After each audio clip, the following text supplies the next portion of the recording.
ये हमारा देवभूमि उत्तराखंड। अजा यहाँ काखड़ी मुंगरी सब्जी लगने की करेला हमारा प्यारू पहाड़ को नज़ारा।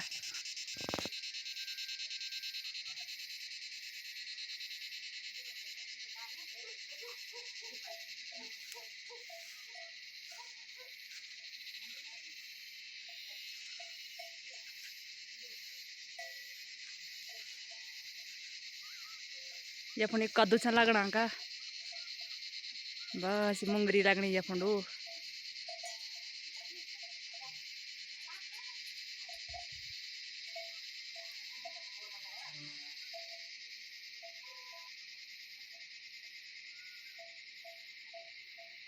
ये पुणे करेले बेल से जानी।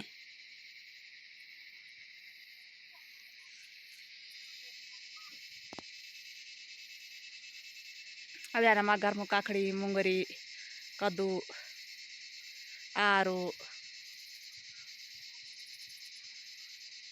बहुत सारी चीज़ें सन